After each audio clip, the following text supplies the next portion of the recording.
ನಮಸ್ಕಾರ.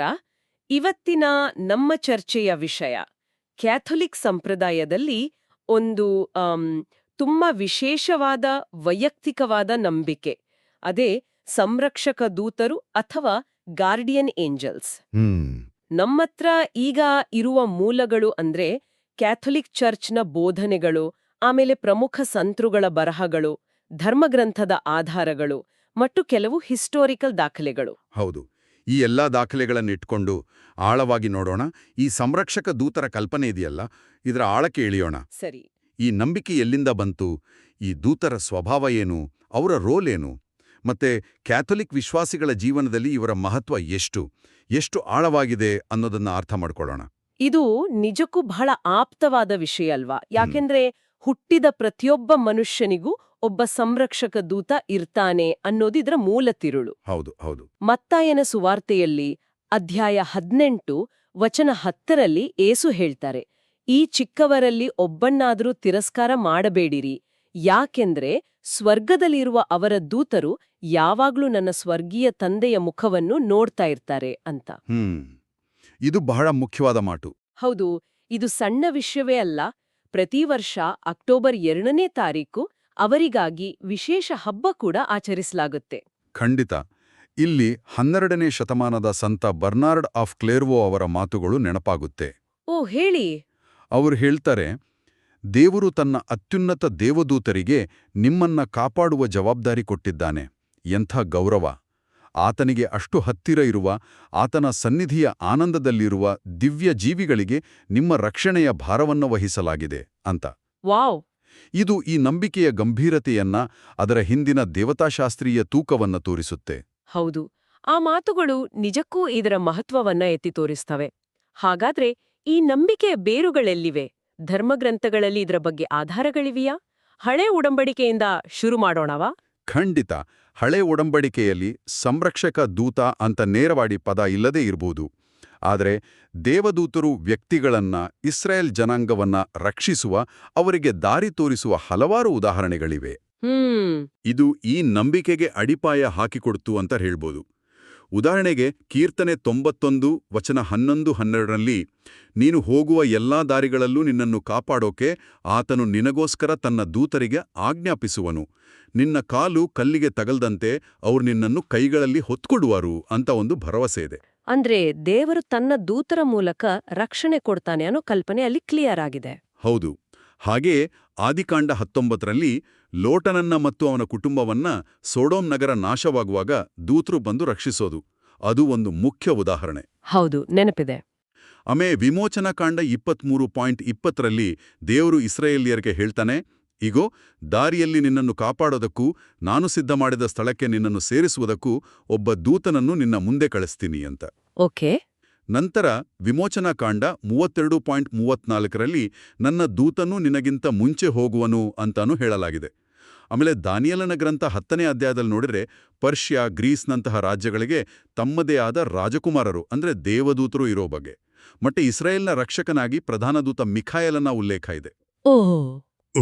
ಏವತೋಸ್ತೆ ಅಂದ್ರೆ ದೇವದೂತರು ಬರೀ ಮೆಸೆಂಜರ್ಗಳಲ್ಲ, ಅವರು ರಕ್ಷಕರು, ಮಾರ್ಗದರ್ಶಕರು ಅನ್ನೋ ಕಲ್ಪನೆಯನ್ನ ಬಲಪಡಿಸ್ತವೆ. ಸರಿ. ಹಳೆ ಒಡಂಬಡಿಕೆಯಲ್ಲಿ ದೇವದೂತರ ಪಾತ್ರದ ಬಗ್ಗೆ ಒಂದು ಚಿತ್ರಣ ಸಿಕ್ತು. ಇನ್ನು ಹೊಸ ಒಡಂಬಡಿಕೆಯಲ್ಲಿ ಇದು ಹೇಗೆ ಮುಂದುವರಿಯಿತೋ? ಹೊಸ ಒಡಂಬಡಿಕೆಯಲ್ಲಿ ಇದು ಇನ್ನೂ ಸ್ವಲ್ಪ ಪರ್ಸನಲ್ ಆಗತ್ತೆ.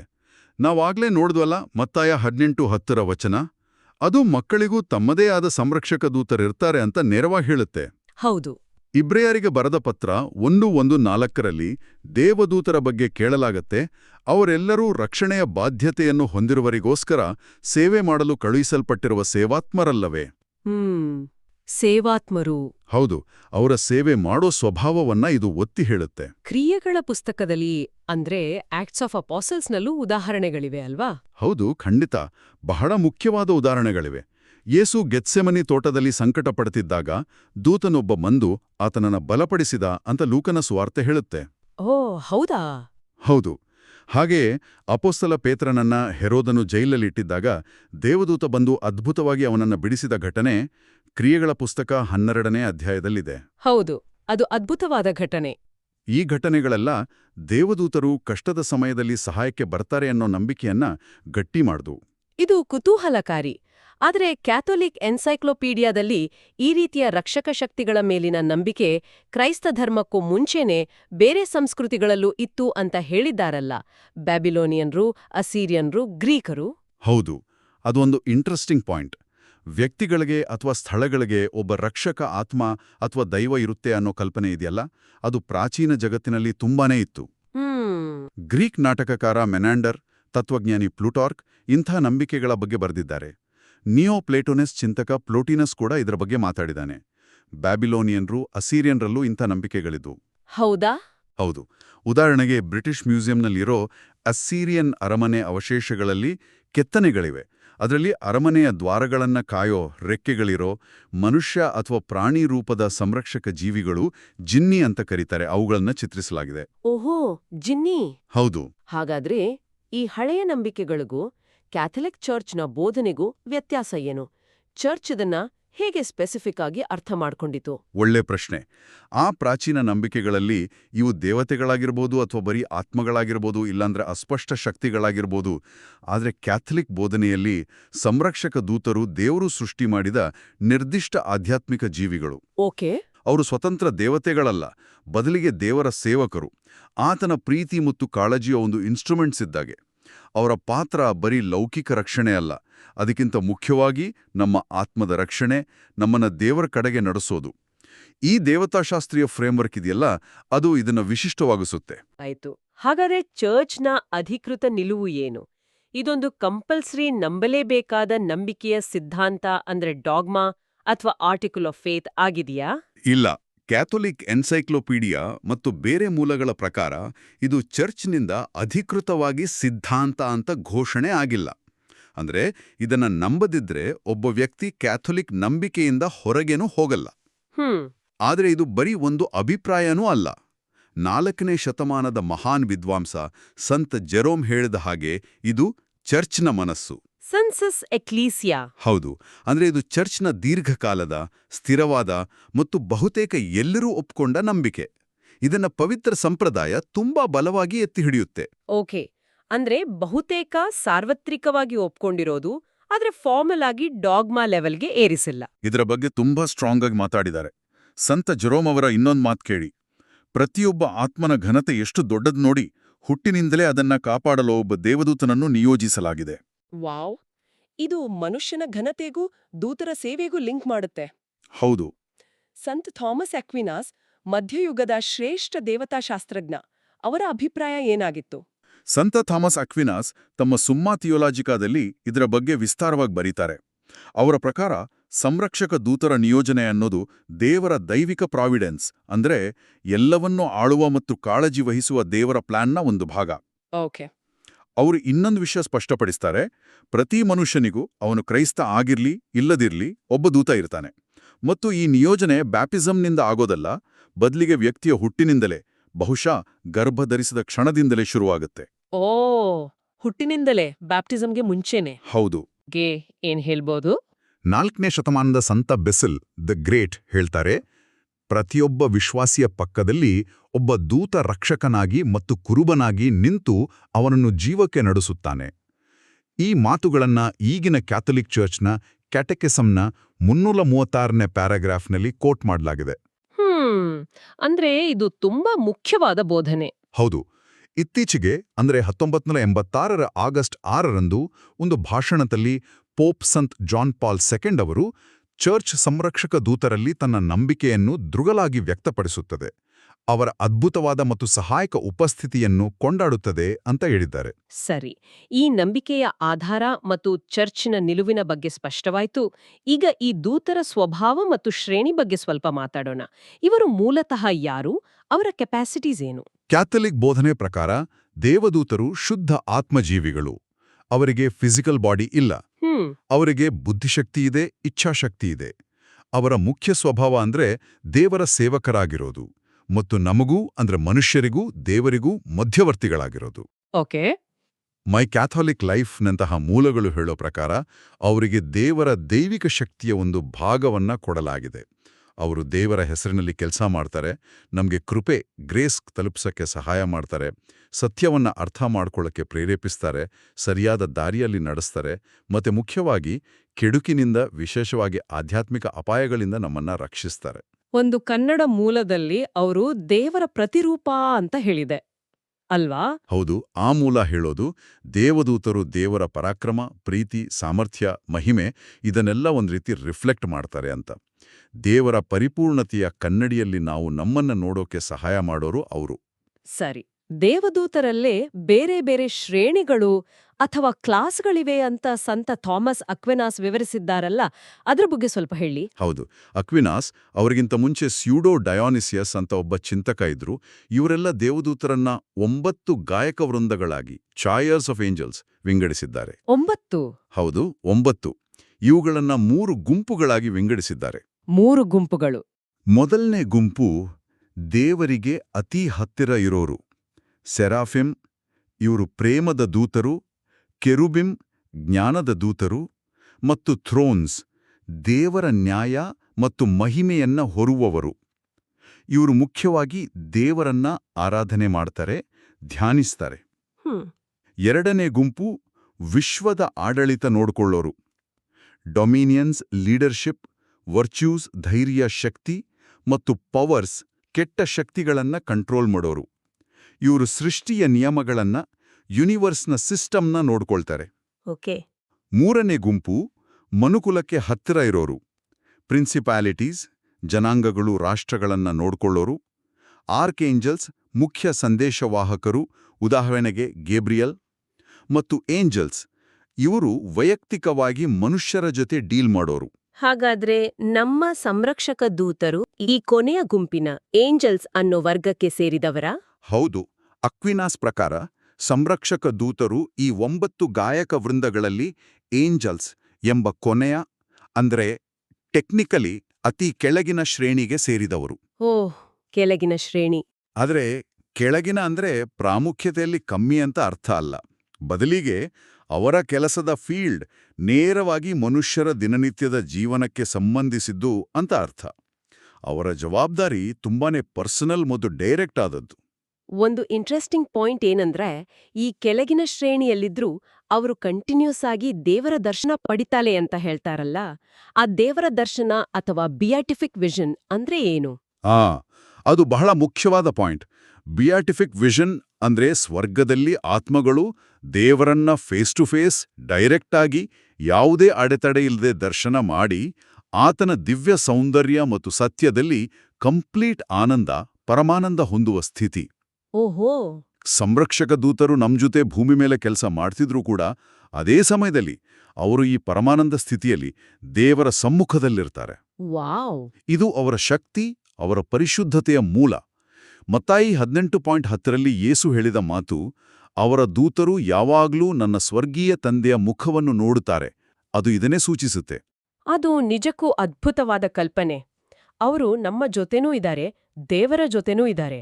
ಸರಿ, ಈಗ ಅವರ ಪಾತ್ರ ಮತ್ತೆ ಕಾರ್ಯಗಳ ಬಗ್ಗೆ ಇನ್ನಷ್ಟು ಡೀಟೇಲ್ ಆಗಿ ಮಾತಾಡೋಣ. ಅವರು ನಮ್ಮನ್ನ ಹೇಗೆ ಮತ್ತು ಯಾವಾಗ ರಕ್ಷಿಸ್ತಾರೆ? ಮೂಲಗಳ ಪ್ರಕಾರ ಈ ರಕ್ಷಣೆ, ಈ ಗೈಡೆನ್ಸ್ ಇದೆಯಲ್ಲ, ಇದು ತುಂಬಾನೇ ಬೇಗ ಶುರುವಾಗುತ್ತೆ. ಸಂತ ಜೆರೋಮ್ ಅಕ್ವಿನಾಸ್ ಹೇಳೋ ಹಾಗೆ ಇದು ಹುಟ್ಟಿನಿಂದಲೇ ಶುರು. ಒಂದು ಕನ್ನಡ ಮೂಲ ಹೇಳುತ್ತೆ, ತಾಯಿಯ ಗರ್ಭದಲ್ಲಿದ್ದಾಗ್ಲೇ ಈ ರಕ್ಷಣೆ ಶುರುವಾಗುತ್ತೆ ಅಂತ. ಗರ್ಭದಿಂದಲೇ? ಹೌದು. ಪ್ರತಿಯೊಬ್ಬ ವ್ಯಕ್ತಿಗೂ ಒಬ್ಬ ನಿರ್ದಿಷ್ಟ ದೂತನನ್ನ ನೇಮಿಸಲಾಗಿರುತ್ತೆ, ಮತ್ತು ಆ ದೂತ ಆ ವ್ಯಕ್ತಿಗೆ ಮಾತ್ರ ಸೀಮಿತ. ಅಂದ್ರೆ ಒಬ್ಬ ವ್ಯಕ್ತಿಯ ಸಂರಕ್ಷಕ ದೂತ ಇನ್ನೊಬ್ಬನಿಗೆ ಸಂರಕ್ಷಕ ದೂತನಾಗಲ್ಲ. ಓಕೆ, ಅಂದ್ರೆ ಪರ್ಸನಲ್ ಏಂಜಲ್. ಹೌದು, ಪರ್ಸನಲ್. ಅವರ ಈ ಸೇವೆ ಲೈಫ್ ಲಾಂಗ್, ಅಂದ್ರೆ ವ್ಯಕ್ತಿ ಸಾಯೋ ತನಕನೂ ಕಂಟಿನ್ಯೂ ಆಗತ್ತೆ. ಅವರ ಮುಖ್ಯ ಗುರಿ ನಮ್ಮನ್ನ ಸ್ವರ್ಗಕ್ಕೆ ತಲುಪಿಸೋದೇ. ಹೌದು, ಅಲ್ಟಿಮೇಟ್ಲಿ ಅದೇ ಗೋಲ್. ದಾರಿಯಲ್ಲಿ ಬರೋ ಅಡೆತಡೆಗಳಿಂದ, ಮುಖ್ಯವಾಗಿ ಸ್ಪಿರಿಚುವಲ್ ಡೇಂಜರ್ಸಿಂದ ನಮ್ಮನ್ನ ಕಾಪಾಡೋದು ಅವರ ಪ್ರಮುಖ ಕೆಲಸ. ಒಂದು ಕನ್ನಡ ಮೂಲ ಇದನ್ನ ಕ್ಲಿಯರ್ ಆಗಿ ಹೇಳುತ್ತೆ, ಕಾವಲು ದೂತರು ನಮ್ಮನ್ನು ಎಲ್ಲಾ ಕೇಡು, ಆಪತ್ತುಗಳಿಂದ, ವಿಶೇಷವಾಗಿ ಸೈತಾನನ ಕುತಂತ್ರಗಳಿಗೆ ಬಲಿಯಾಗದಂತೆ ಕಾಪಾಡುವ ಆಪ್ತ ಸಂರಕ್ಷಕರು. ಅವರು ನಮ್ಮನ್ನ ಪಾಪದಿಂದ ದೂರ ಇಡೋಕೆ, ಒಳ್ಳೆ ಕೆಲಸಗಳಲ್ಲಿ ಪ್ರೋತ್ಸಾಹಿಸೋಕೆ, ಪ್ರಾರ್ಥನೆಯಲ್ಲಿ ಸಹಾಯ ಮಾಡೋಕೆ ಟ್ರೈ ಮಾಡ್ತಾರೆ. ಅವರು ನಮ್ಮೇಲೆ ಹೇಗೆ ಪ್ರಭಾವ ಬೀರ್ತಾರೆ? ನಮ್ಮ ಆಲೋಚನೆಗಳನ್ನ ಕಂಟ್ರೋಲ್ ಮಾಡ್ತಾರಾ? ಸಂತ ಥಾಮಸ್ ಅಕ್ವೆನಾಸ್ ಇದ್ರ ಬಗ್ಗೆ ಏನ್ ಹೇಳ್ತಾರೆ? ಇದು ಒಂದು ಸೂಕ್ಷ್ಮವಾದ ವಿಷಯ. ಅಕ್ವಿನಾಸ್ ಪ್ರಕಾರ ದೇವದೂತರು ನಮ್ಮ ಇಚ್ಛಾಶಕ್ತಿ ಫ್ರೀ ವಿಲ್ ಇದೆಯಲ್ಲ, ಅದನ್ನ ಡೈರೆಕ್ಟಾಗಿ ಕಂಟ್ರೋಲ್ ಮಾಡೋಕ್ಕಾಗಲ್ಲ. ಓಕೆ. ದೇವರು ನಮಗೆ ಕೊಟ್ಟಿರೋ ಆಯ್ಕೆಯ ಸ್ವಾತಂತ್ರ್ಯವನ್ನ ಅವರು ಗೌರವಿಸ್ತಾರೆ. ಆದರೆ ಅವರು ನಮ್ಮ ಇಂದ್ರಿಯಗಳು, ಸೆನ್ಸಸ್ ಮತ್ತೆ ಕಲ್ಪನಾಶಕ್ತಿ, ಇಮ್ಯಾಜಿನೇಷನ್ ಮೇಲೆ ಪ್ರಭಾವ ಬೀರಬಲ್ಲರು. ಹೌದಾ? ಹೇಗೆ? ಅವರು ಒಳ್ಳೆಯ ಸತ್ಯವಾದ ಆಲೋಚನೆಗಳನ್ನ, ಇಮೇಜಸ್ ಅನ್ನ ನಮ್ಮ ಮನಸ್ಸಿನ ಮುಂದೆ ಇಡಬಹುದು. ದೇವರ ಚಿತ್ತದ ಕಡೆಗೆ ನಮ್ಮನ್ನು ಸೂಕ್ಷ್ಮವಾಗಿ ಡೈರೆಕ್ಟ್ ಮಾಡೋಕೆ, ನಮ್ಮ ಬುದ್ಧಿಶಕ್ತಿಗೆ, ಇಂಟೆಲೆಕ್ಟ್ಗೆ ಬೆಳಕು ಕೊಡೋಕೆ ಪ್ರಯತ್ನಿಸಬಹುದು. ಅಂದ್ರೆ ಅವರು ನಮ್ಮನ್ನು ಫೋರ್ಸ್ ಮಾಡಲ್ಲ, ಬದಲಿಗೆ ಇನ್ಸ್ಪೈರ್ ಮಾಡ್ತಾರೆ, ಸರಿದಾರಿ ಆರಿಸ್ಕೊಳ್ಳೋಕೆ ಹೆಲ್ಪ್ ಮಾಡ್ತಾರೆ. ಹೌದು, ಅವರು ಒಳ್ಳೆಯದನ್ನ ಮಾಡೋಕೆ ನಮಗೆ ಒಂದು ಇಂಟರ್ನಲ್ ಪ್ರಚೋದನೆ ಕೊಡಬಹುದು, ಅಥವಾ ಒಂದು ಪರ್ಟಿಕ್ಯುಲರ್ ಸಿಚುವೇಶನ್ನಲ್ಲಿ ಸರಿಯಾದ ಡಿಸಿಷನ್ ತಗೊಳ್ಳೋಕೆ ಬೇಕಾದ ಇನ್ಸೈಟ್ ಕೊಡಬಹುದು. ಇದು ಕೆಟ್ಟ ದೇವದೂತರು ಅಂದ್ರೆ ಡೀಮನ್ಗಳು ಮಾಡೋ ಕೆಲ್ಸಕ್ಕೆ ವಿರುದ್ಧವಾದದ್ದು. ಅಕ್ವಿನಾಸ್ ವಿವರಿಸೋ ಹಾಗೆ ಡೀಮನ್ಗಳು ನಮ್ಮನ್ನ ತಪ್ಪು ತರ್ಕ, ಕನ್ಫ್ಯೂಷನ್, ಕೆಟ್ಟ ಇಂದ್ರಿಯ ಸುಖಗಳ ಕಡೆಗೆ ಸೆಳೆಯೋಕೆ ಟ್ರೈ ಮಾಡ್ತಾರೆ. ನಮ್ಮ ಸಂರಕ್ಷಕ ದೂತರು ಸತ್ಯ, ಸ್ಪಷ್ಟತೆ ಮತ್ತು ಉನ್ನತ ಆಧ್ಯಾತ್ಮಿಕ ಮೌಲ್ಯಗಳ ಕಡೆಗೆ ನಮ್ಮನ್ನ ಸೆಳೆಯೋಕೆ ಟ್ರೈ ಮಾಡ್ತಾರೆ. ಒಬ್ಬ ವ್ಯಕ್ತಿ ತೀರಿ ಹೋದ ಮೇಲೆ ಸಂರಕ್ಷಕ ದೂತನ ಪಾತ್ರ ಮುಗಿಯುತ್ತಾ ಅಥವಾ ಅದು ಕಂಟಿನ್ಯೂ ಆಗುತ್ತಾ? ಭೂಮಿ ಮೇಲಿನ ರಕ್ಷಣೆಯ ಪಾತ್ರ ಮುಗಿಯುತ್ತೆ, ಆದರೆ ಸಂಬಂಧ ಮುಂದುವರಿಯುತ್ತೆ ಅಂತ ನಂಬಲಾಗಿದೆ. ಓಹೋ. ಅಕ್ವಿನಾಸ್ ಪ್ರಕಾರ ನಮ್ಮ ಆತ್ಮ ಸ್ವರ್ಗ ಸೇರಿದ ಮೇಲೂ ನಮ್ಮ ಸಂರಕ್ಷಕ ದೂತರು ನಮ್ ಜೊತೆ ಇರ್ತಾರೆ. ಅವರ ಕೆಲಸ ಅಲ್ಲಿಯೂ ಮುಂದುವರಿಯುತ್ತೆ, ಆದರೆ ಬೇರೆ ರೂಪದಲ್ಲಿ. ಹೇಗೆ? ಅವರು ದೇವರ ಅನಂತವಾದ ಆಳವಾದ ಸತ್ಯಗಳನ್ನ ನಾವು ಅರ್ಥ ಮಾಡ್ಕೊಳ್ಳೋಕೆ ಸಹಾಯ ಮಾಡ್ತಾರೆ, ನಮ್ಮನ್ನ ನಿರಂತರವಾಗಿ ಪ್ರಬುದ್ಧಗೊಳಿಸ್ತಾರೆ, ಎನ್ಲೈಟನ್. ಅಕ್ವಿನಾಸ್ ಇದಕ್ಕಾಗಿ ಆಡ್ ಆಲ್ಕಮ್ ಇಲ್ಲುಸ್ಟ್ರೇಷನ್ನಮ್ ಅಂತ ಲ್ಯಾಟಿನ್ ಪದ ಬಳಸ್ತಾರೆ. ಅಂದ್ರೆ ಒಂದು ರೀತಿಯ ನಿರಂತರ ಜ್ಞಾನೋದಯಕ್ಕಾಗಿ. ಕನ್ನಡ ಮೂಲದ ಪ್ರಕಾರ ಅವರು ನಮ್ಮ ಆತ್ಮವನ್ನ ದೇವರ ಪೂರ್ಣ ಸನ್ನಿಧಿಗೆ ಕೊಂಡೊಯ್ಯೋಕೆ ಕೊನೆಗೂ ಸಹಾಯ ಮಾಡ್ತಾರೆ. ಸ್ವರ್ಗದಲ್ಲೂ ಕಲಿಕೆ ಮುಂದುವರಿಯುತ್ತೆ ದೂತರ ಸಹಾಯದಿಂದ. ಇದು ನಿಜಕ್ಕೂ ಬಹಳ ಆಳವಾದ ಚಿಂತನೆ. ಸರಿ, ಈ ಸಂರಕ್ಷಕ ದೂತರ ಮೇಲಿನ ಭಕ್ತಿ ಹೇಗೆ ಬೆಳೆದು ಬಂತು? ಇದರ ಹಿಸ್ಟ್ರಿ ಏನು? ದೇವದೂತರ ಮೇಲಿನ ಭಕ್ತಿ ಚರ್ಚಿನ ಶುರುವಿನ ದಿನಗಳಿಂದಲೂ ಇತ್ತು. ಆದರೆ ಸ್ಪೆಸಿಫಿಕ್ ಆಗಿ ಸಂರಕ್ಷಕ ದೂತರ ಮೇಲಿನ ಪರ್ಸನಲ್ ಭಕ್ತಿ ನಿಧಾನವಾಗಿ ಬೆಳೀತು.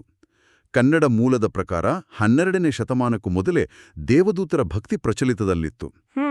ಬರೀ ವ್ಯಕ್ತಿಗಳಿಗಲ್ಲ, ರಾಜ್ಯಗಳು, ದೇಶಗಳು, ಧರ್ಮಕ್ಷೇತ್ರಗಳು, ಚರ್ಚ್ಗಳಿಗೂ ತಮ್ಮದೇ ಆದ ಕಾವಲು ದೂತರಿದ್ದಾರೆ ಅನ್ನೋ ನಂಬಿಕೆ ಬೆಳೀತು. ಉದಾಹರಣೆಗೆ, ಪೋರ್ಚುಗಲ್ ದೇಶಕ್ಕೆ ಒಬ್ಬ ಕಾವಲು ದೂತ ಇದ್ದಾನೆ ಅಂತ ಒಂದು ನಂಬಿಕೆ ಇದೆ. ಓಹೋ, ದೇಶಕ್ಕೂ ಒಬ್ಬ ದೂತ. ಅಕ್ಟೋಬರ್ 2ರಂದು ಆಚರಿಸಲಾಗುವ ಹಬ್ಬದ ಇತಿಹಾಸದ ಬಗ್ಗೆ ಸ್ವಲ್ಪ ಡೀಟೇಲ್ಸ್ ಕೊಡಿ. ಈ ಹಬ್ಬದ ಆಚರಣೆ ಸುಮಾರು 15ನೇ 16ನೇ ಶತಮಾನಗಳಲ್ಲಿ ಸ್ಪೇನ್, ಫ್ರಾನ್ಸ್ನಲ್ಲಿ ಶುರುವಾಯಿತು. ಕನ್ನಡ ಮೂಲದ ಪ್ರಕಾರ 14ನೇ ಶತಮಾನದಲ್ಲಿ ಸ್ಪೇನ್ನಲ್ಲಿ ಇದು ಪಾಪ್ಯುಲರ್ ಆಗಿತ್ತು. ಆದರೆ ಇದನ್ನ ಅಫಿಷಿಯಲ್ ಆಗಿ ಚರ್ಚ್ನ ಕ್ಯಾಲೆಂಡರ್ಗೆ ಸೇರಿಸಿದ್ದು 1608ರಲ್ಲಿ, ಕೆಲವು ಕಡೆ 1615 ಅಂತನೂ ಇದೆ, ಪೋಪ್ ಪಾಲ್ V ಅವರು. ಓಕೆ. ಆದರೂ ಇದು ಮೊದಲು ಎಲ್ಲರಿಗೂ ಕಡ್ಡಾಯ ಆಗಿರಲಿಲ್ಲ. ಆಮೇಲೆ 1670ರಲ್ಲಿ ಪೋಪ್ ಕ್ಲೆಮೆಂಟ್ ಎಕ್ಸ್ ಅವರು ಅಕ್ಟೋಬರ್ 2 ಇಡೀ ಕ್ಯಾಥಲಿಕ್ ಚರ್ಚ್ಗೆ ಅನ್ವಯ ಆಲೋ ಹಾಗೆ ಯೂನಿವರ್ಸಲ್ ಹಬ್ಬ ಅಂತ ಘೋಷಣೆ ಮಾಡಿದ್ರು. ಸರಿ, 1670ರಲ್ಲಿ ನಂತರ ಪೋಪ್ ಲಿಯೋ 13 ಅವರ ಪಾತ್ರವೇನು? 19ನೇ ಶತಮಾನದ ಕೊನೆಯಲ್ಲಿ ಪೋಪ್ ಲಿಯೋ 13 ಅವರು ಈ ಹಬ್ಬದ ಮಹತ್ವವನ್ನು ಇನ್ನೂ ಹೆಚ್ಚಿಸಿದರು. ಅದಕ್ಕಿಂತ ಮುಖ್ಯವಾಗಿ ಇದೇ ಸಮಯದಲ್ಲಿ ಅವರು ಫೇಮಸ್ ಸಂತ ಮಿಖಾಯಲ್ ಪ್ರಾರ್ಥನೆಯನ್ನ ರಚಿಸಿ ಪ್ರತಿ ಬಲಿಪೂಜೆ ಮಾಸ್ ಆದ್ಮೇಲೆ ಅದನ್ನ ಹೇಳಬೇಕು ಅಂತ ಆರ್ಡರ್ ಮಾಡಿದ್ರು. ಓ, ಸಂತ ಮಿಖಾಯಲ್ ಪ್ರಾರ್ಥನೆ? ಹೌದು, ಈ ಪದ್ಧತಿ ಈಗ ಕಂಪಲ್ಸರಿ ಇಲ್ಲ, ಆದರೂ ಕೆಲವು ಕಡೆ ಕಂಟಿನ್ಯೂ ಆಗಿದೆ. ಒಂದು ಗಮನಿಸಬೇಕಾದ ವಿಷಯ ಏನಂದ್ರೆ, ಪ್ರಧಾನ ದೇವದೂತರಾದ ಮಿಖಾಯಲ್, ಗೇಬ್ರಿಯಲ್, ರಫಾಯಲ್ ಅವರ ಹಬ್ಬ ಸೆಪ್ಟೆಂಬರ್ 29ಕ್ಕೆ ಬರುತ್ತೆ. ಹೌದು. ಅದರ ಕೆಲವೇ ದಿನಗಳ ನಂತರ ಅಕ್ಟೋಬರ್ 2ರಂದು ಎಲ್ಲ ಸಂರಕ್ಷಕ ದೂತರ ಹಬ್ಬ ಬರುತ್ತೆ. ಇದು ಪ್ರಧಾನ ದೂತರು ಮತ್ತು ನಮ್ಮ ಪರ್ಸನಲ್ ಸಂರಕ್ಷಕ ದೂತರ ನಡುವಿನ ಸಂಬಂಧ, ಇಬ್ಬರ ಮಹತ್ವವನ್ನು ಎತ್ತಿ ತೋರಿಸುತ್ತೆ. ಹೌದು, ಅದು ಇಂಟ್ರೆಸ್ಟಿಂಗ್ ಕನೆಕ್ಷನ್. ಸಂತರಗಳ ಜೀವನದಲ್ಲಿ ಸಂರಕ್ಷಕ ದೂತರ ಪ್ರಭಾವ ಹೇಗಿತ್ತು? ಕೆಲವು ಉದಾಹರಣೆಗಳನ್ನು ಕೊಡ್ಬೋದಾ? ಖಂಡಿತ. ಅನೇಕ ಸಂತರು ತಮ್ಮ ಸಂರಕ್ಷಕ ದೂತರ ಜೊತೆ ತುಂಬ ಆಳವಾದ ಪರ್ಸನಲ್ ರಿಲೇಶನ್ಶಿಪ್ ಹೊಂದಿದ್ರು. ನಾವು ಮೊದಲೇ ಸಂತ ಬರ್ನಾರ್ಡ್ ಆಫ್ ಕ್ಲೇರ್ವೋ ಅವರನ್ನು ಉಲ್ಲೇಖಿಸಿದ್ವಿ. ಹೌದು. 19ನೇ ಶತಮಾನದ ಇಟಲಿಯ ಸಂತ, ಯುವಕರ ಪಾಲಕ ಅಂತಾನೆ ಫೇಮಸ್ ಆಗಿರೋ ಸಂತ ಡಾನ್ ಬೋಸ್ಕೋ ಅವರು ತಮ್ಮ ಆಶ್ರಮದ ಯುವಕರಿಗೆ ಯಾವಾಗಲೂ ತಮ್ಮ ಕಾವಲು ದೂತನಲ್ಲಿ ಭಕ್ತಿಯಿಂದ ಪ್ರಾರ್ಥನೆ ಮಾಡಿ ಕಷ್ಟದ ಸಮಯದಲ್ಲಿ ಸಹಾಯ ಕೇಳಿ ಅಂತ ಪ್ರೋತ್ಸಾಹ ಕೊಡ್ತಾ ಇದ್ರು ಅಂತ ಕನ್ನಡ ಮೂಲ ಹೇಳುತ್ತೆ. ಓ, ಡಾನ್ ಬಸ್ಕೋ, ಸಂತ ಮಾರ್ಗರೆಟ್ ಮೇರಿ ಅಲಕೋಕ್ ಅವರ ಬಗ್ಗೆ ಏನು? 17th ಸೆಂಚುರಿ ಫ್ರೆಂಡ್ಸ್ ಅಂತೆ. ಮಾರ್ಗರೆಟ್ ಮೇರಿ ಅಲಕೋಕ್ ಇವರು ಸೆಕ್ರೆಡ್ ಹಾರ್ಟ್ ಭಕ್ತಿಯನ್ನ ಪ್ರಚುರಪಡಿಸಿದವರು. ಅವರು ತಮ್ಮ ಸಂರಕ್ಷಕ ದೂತರನ್ನ ತುಂಬಾ ಕ್ಲೋಸ್ ಫ್ರೆಂಡ್ಸ್ ತರ ನೋಡ್ತಾ ಇದ್ರಂತೆ. ಫ್ರೆಂಡ್ಸ್ ತರಾನಾ? ಹೌದು. ಅವರ ಜೊತೆನೇ ಇರೋಕೆ ಆಸೆ ಪಡ್ತಾ ಇದ್ರು, ಅವ್ರ ಜೊತೆ ಮಾತಾಡ್ತಾ ಇದ್ರು, ಸಲಹೆ ಕೇಳ್ತಾ ಇದ್ರು ಅಂತ ಕನ್ನಡ ಮೂಲ ಹೇಳುತ್ತೆ. ಇದು ದೇವದೂತರ ಜೊತೆ ಬರೀ ಥಿಯರಿ ಅಲ್ಲ, ಒಂದು ಜೀವಂತ ಸಂಬಂಧ ಸಾಧ್ಯ ಅನ್ನೋದನ್ನ ತೋರಿಸುತ್ತೆ. ಸಂತ ಇಗ್ನೇಷಿಯಸ್ ಆಫ್ ಲೊಯೋಲಾ ಅವರ ಬಗ್ಗೆನೂ ಉಲ್ಲೇಖ ಇತ್ತಲ್ಲ? ಹೌದು. ಜೆಸುಯಿಟ್ ಸಭೆಯ ಸಂಸ್ಥಾಪಕರಾದ ಸಂತ ಇಗ್ನೇಷಿಯಸ್ ಆಫ್ ಲೊಯೋಲಾ ಅವರು ತಮ್ಮ ಫೇಮಸ್ ಸ್ಪಿರಿಚುವಲ್ ಎಕ್ಸಸೈಸಸ್ ಆಧ್ಯಾತ್ಮಿಕ ಸಾಧನೆಗಳು ಅನ್ನೋ ಬುಕ್ಕಲ್ಲಿ ಒಬ್ಬ ವ್ಯಕ್ತಿ ತನ್ನ ಮನಸ್ಸಲ್ಲಿ ಬರೋ ಬೇರೆ ಬೇರೆ ಪ್ರೇರಣೆಗಳು, ಸ್ಪಿರಿಟ್ಸ್, ಅವು ದೇವರಿಂದ ಬಂದಿದ್ದ, ಒಳ್ಳೆಯ ದೂತರಿಂದ ಬಂದಿದ್ದ ಅಥವಾ ಕೆಟ್ಟ ದೂತರಿಂದ ಬಂದಿದ್ದ ಅಂತ ಹೇಗೆ ಡಿಸರ್ನ್ ಮಾಡಿ, ಅಂದ್ರೆ ವಿವೇಚಿಸಿ ತಿಳ್ಕೋಬೇಕು ಅನ್ನೋದ್ರ ಬಗ್ಗೆ ಗೈಡೆನ್ಸ್ ಕೊಟ್ಟಿದ್ದಾರೆ. ಇದು ಬಹಳ ಪ್ರಾಕ್ಟಿಕಲ್ ಅನ್ಸುತ್ತೆ. ಹೌದು. ಇದು ಸಂರಕ್ಷಕ ದೂತರ ಆಕ್ಷನ್ಸ್ ಅನ್ನ ಗುರುತಿಸೋದು, ಅದಕ್ಕೆ ರೆಸ್ಪಾಂಡ್ ಮಾಡೋದು ಹೇಗೆ ಅಂತ ಕಲಿಸುತ್ತೆ. ಅಂದ್ರೆ ಈ ನಂಬಿಕೆಯು ಬರೀ ತಿಳ್ಕೊಳ್ಳೋದಕ್ಕೆ ಅಲ್ಲ, ಬದಲಿಗೆ ನಮ್ಮ ಸ್ವಂತ ಸಂರಕ್ಷಕ ದೂತರ ಜೊತೆ ಒಂದು ಪರ್ಸನಲ್ ರಿಲೇಶನ್ಶಿಪ್ ಬೆಳೆಸ್ಕೊಳ್ಳೋಕೆ, ಅವರ ಹೆಲ್ಪ್ ಪಡೆಯೋಕೆ ಪ್ರೋತ್ಸಾಹ ಕೊಡುತ್ತೆ. ಖಂಡಿತವಾಗಿಯೂ. ಅದಕ್ಕಾಗಿಯೇ ದೇವರ ದೂತನೇ ನನ್ನ ಪ್ರೀತಿಯ ಕಾವಲುಗಾರನೇ ಅಂತ ಶುರುವಾಗೋ ಪ್ರಸಿದ್ಧ ಸಿಂಪಲ್ ಪ್ರಾರ್ಥನೆ ಇದೆಯಲ್ಲ. ಹೌದು, ಚಿಕ್ಕಂದಿನಲ್ಲಿ ಕಲ್ತಿದ್ದು, angel of god my guardian dear. ಅದೇ, ಅದನ್ನ ಚಿಕ್ಕದಿನಿಂದಲೇ ಕಲಿಸೋಲು ಇದೇ ಕಾರಣಕ್ಕೆ. ಈ ನಂಬಿಕೆ ನಮ್ಮ ಡೈಲಿ ಲೈಫ್ಲಿ ನಾವು ಒಬ್ಬಂಟಿಯಲ್ಲ, ನಮ್ಮ ರಕ್ಷಣೆಗಾಗಿ, ಗೈಡೆನ್ಸ್ಗಾಗಿ ಒಬ್ಬ ಪವರ್ಫುಲ್ ಪ್ರೀತಿಯ ಸ್ನೇಹಿತ ನಮ್ಮ ಜೊತೆ ಯಾವಾಗ್ಲೂ ಇದಾನೆ ಅನ್ನೋ ಒಂದು ಅರಿವು, ಒಂದು ಧೈರ್ಯ ಕೊಡುತ್ತೆ. ಸರಿ, ಇಷ್ಟೆಲ್ಲ ಚರ್ಚೆಯ ನಂತರ ಈ ವಿಷಯದ ಸಾರಾಂಶವನ್ನ ಹೇಗೆ ಹೇಳಬಹುದು? ಒಟ್ಟಾರೆಯಾಗಿ ಹೇಳೋದಾದ್ರೆ, ಕ್ಯಾಥೋಲಿಕ್ ನಂಬಿಕೆ ಪ್ರಕಾರ ಪ್ರತಿಯೊಬ್ಬ ಮನುಷ್ಯನಿಗೂ ಹುಟ್ಟಿನಿಂದ ಸಾವಿನವರೆಗೆ ಆಮೇಲೂ ಕೂಡ ಒಬ್ಬ ವೈಯಕ್ತಿಕ ಸಂರಕ್ಷಕ ದೂತ ಇರ್ತಾನೆ ಅನ್ನೋದು ಧರ್ಮಗ್ರಂಥ, ಚರ್ಚ್ ಫಾದರ್ಸ್ ಬೋಧನೆಗಳು ಮತ್ತೆ ಪವಿತ್ರ ಸಂಪ್ರದಾಯದಲ್ಲಿ ಆಳವಾಗಿ ಬೇರೂರಿರೋ ನಂಬಿಕೆ. ಇದು ಅಫಿಷಿಯಲ್ ಆಗಿ ಡಾಗ್ಮಾ ಅಂತ ಘೋಷಣೆ ಆಗಿಲ್ಲ, ನಿಜ. ಆದರೂ ಚರ್ಚ್ನ ಮನಸ್ಸು ಅಂತ ಪರಿಗಣಿಸಲ್ಪಟ್ಟಿದೆ, ತುಂಬಾ ಸ್ಟ್ರಾಂಗ್ ಆಗಿ ಪೋಷಿಸಲ್ಪಟ್ಟಿದೆ. ಈ ದೂತರು ಬರೀ ರಕ್ಷಕರಲ್ಲ, ಅವರು ನಮ್ಮ ಗೈಡ್ಸ್, ನಮ್ಮ ಪ್ರಾರ್ಥನೆಗಳನ್ನು ದೇವರಿಗೆ ತಲುಪಿಸೋ ಮೀಡಿಯೇಟರ್ಸ್ ಮತ್ತೆ ನಮ್ಮ ಸ್ಪಿರಿಚುವಲ್ ಜರ್ನಿಯಲ್ಲಿ ಕಂಟಿನ್ಯೂಸ್ ಕಂಪ್ಯಾನಿಯನ್ಸ್. ಕೊನೆಯದಾಗಿ, ನಮ್ಮ ಕೇಳುಗರು ಈ ಚರ್ಚೆಯಿಂದ ತಮ್ಮ ಜೊತೆಗೆ ತೆಗೆದುಕೊಂಡು ಹೋಗಿ ಆಲೋಚನೆ ಮಾಡೋಕೆ ಒಂದು ಚಿಂತನೆಯನ್ನ ನೀಡೋಣ. ಸೆಂಟ್ ಥಾಮಸ್ ಅಕ್ವಿನಾಸ್ ಅವರ ಆಲೋಚನೆಯನ್ನೇ ಮತ್ತೆ ನೆನಪಿಸ್ಕೊಳ್ಳೋಣ ಅನ್ಸತ್ತೆ. ಹೇಳಿ. ಸ್ವರ್ಗದಲ್ಲಿಯೂ ನಮ್ಮ ಸಂರಕ್ಷಕ ದೂತರು ನಮ್ಮನ್ನ ಪ್ರಬುದ್ಧಗೊಳಿಸುತ್ತಲೇ ಇರ್ತಾರೆ. ಅಡ್ ಅಲಿಕಮ್ ಇಲಿಸ್ಟ್ರೇಷನ್. ಭೂಮಿ ಮೇಲಿನ ಹೋರಾಟಗಳು, ಡೌಟ್ಸ್, ಕಷ್ಟಗಳು ಎಲ್ಲವೂ ಮುಗಿದು ನಾವು ದೇವರ ಸನ್ನಿಧಿ ಸೇರಿದ ಮೇಲೂ ಆ ದೇವದೂತರು ದೇವರ ಇನ್ಫಿನೈಟ್ ಸತ್ಯ, ಸೌಂದರ್ಯ, ಪ್ರೀತಿಯ ಆಳಗಳನ್ನ ನಮಗೆ ಕಂಟಿನ್ಯೂಸ್ ಆಗಿ ತೆರೆದು ತೋರಿಸ್ತಾ ನಮ್ಮ ಜ್ಞಾನವನ್ನ ವಿಸ್ತರಿಸ್ತಾ ಇರ್ತಾರೆ ಅನ್ನೋ ಕಲ್ಪನೆ ಇದೆಯಲ್ಲ. ಆ ನಿರಂತರವಾದ ಆಳವಾದ ಪ್ರೀತಿಯ ಜ್ಞಾನೋದಯದ ಸಂಬಂಧ ಅದು ಹೇಗಿರಬಹುದು? ಇದು ಬರೀ ಇಲ್ಲಿಯ ರಕ್ಷಣೆಯ ಕಥೆ ಅಲ್ಲ, ಅದು ಇಟರ್ನಿಟಿಗೂ ಮುಂದುವರಿಯುವ ಒಂದು ಒಡನಾಟದ ಕಥೆ. ಇದರ ಬಗ್ಗೆ ಸ್ವಲ್ಪ ಆಲೋಚನೆ ಮಾಡೋದು ಈ ನಂಬಿಕೆಯ ಇನ್ನೊಂದು ಡೈಮೆನ್ಷನ್ನ ತೆರೆಯಬಹುದು.